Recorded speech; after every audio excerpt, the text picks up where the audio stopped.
What's going on, Hammer Squad? Welcome back to Gedgehammer Reviews. Today I'm talking challenges.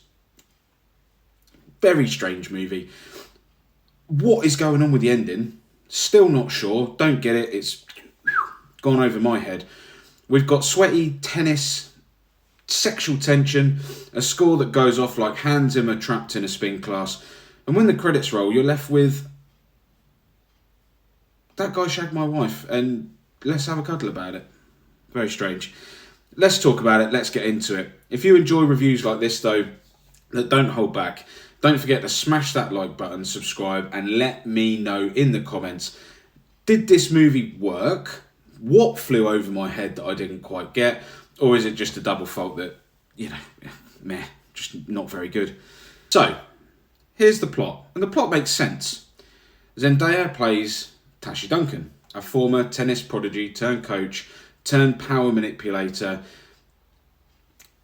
She's married to Art, played by Mike Feist, a once great player, now in a slump. And she decides that the best way to break him out of it is to pit him against her ex-partner and his ex-best friend, Patrick, played by Josh O'Connor. So the film jumps through time, young love, mid-career crisis, and the present-day grudge match, all tied together by this incredibly sweaty, slow burn.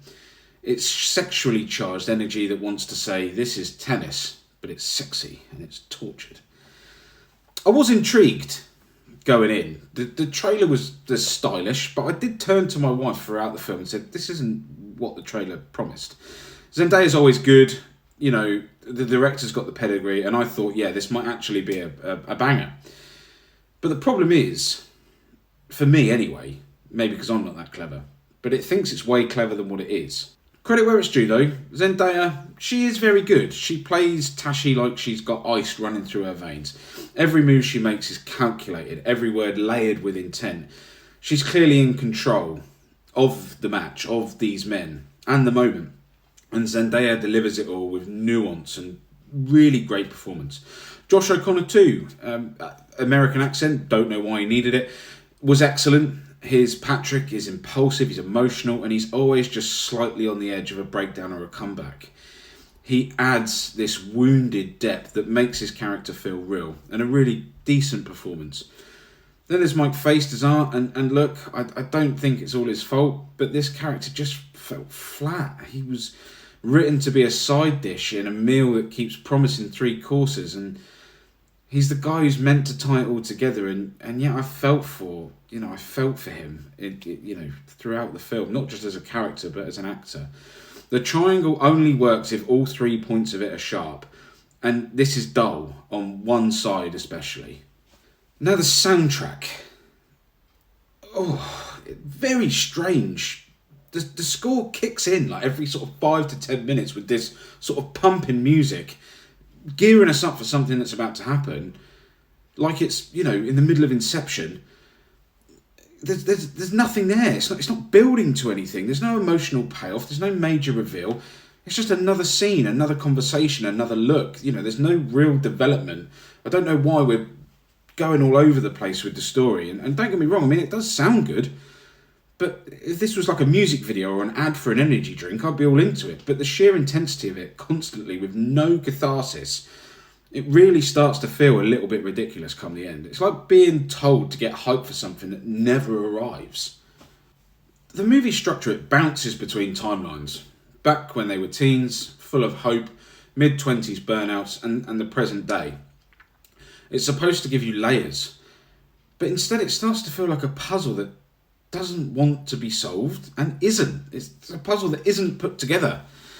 These scenes, they tease drama, characters hint at betrayals, but every time you think we're going to get that moment, the big reveal, the what happens next, it just swerves away into more longing glances and cryptic one-liners. And yeah, I understand that some movies, it's good to have that, but for this, it doesn't really work.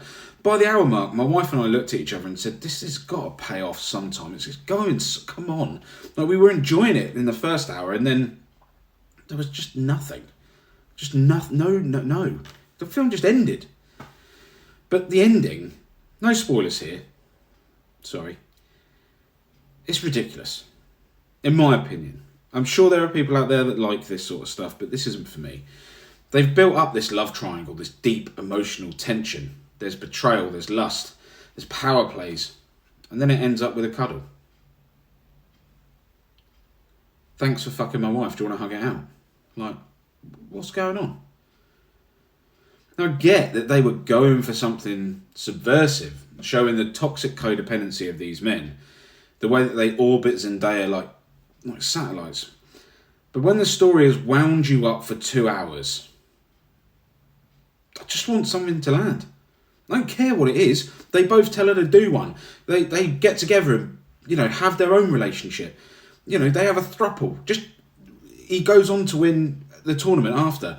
I don't need a car chase or someone screaming. I just wanted something. Instead, I left the film feeling like the only climax was the soundtrack. Now, it's probably not the worst film I've seen this year. It's shot well, it's got strong performances, especially from Zendaya and O'Connor, and there are moments where it hints at something deeper. It just never gets there. It's all style, suggestion, but there is no emotional delivery. The music says, big moments coming. And the ending says, this is profound. The script says, thanks for fucking my wife. And that, folks, is not how you stick the landing. Not in my opinion. No, thank you. I need to know what's going on. I need to... some films you can leave to that. Some films on an ending where you don't know what's coming. You don't know what's happening. You're left with the... what? I wonder what happened afterwards, but in a good way. This is not that. This is not the ending of Inception. This is not that level of what happens next. So my final verdict is 2 stars. Zendaya does what she can. The visuals are slick, but challenges builds and builds and builds and builds, and then shoulder bumps you out the way. If you've seen the film, drop a comment. Am I being too harsh? Did I miss something? Probably. Or were you also sitting there thinking, is that it? If you're looking for a good tennis film to watch, you want an hour and a half, 2 hours of rom-com with a bit of tennis thrown in, just watch Wimbledon.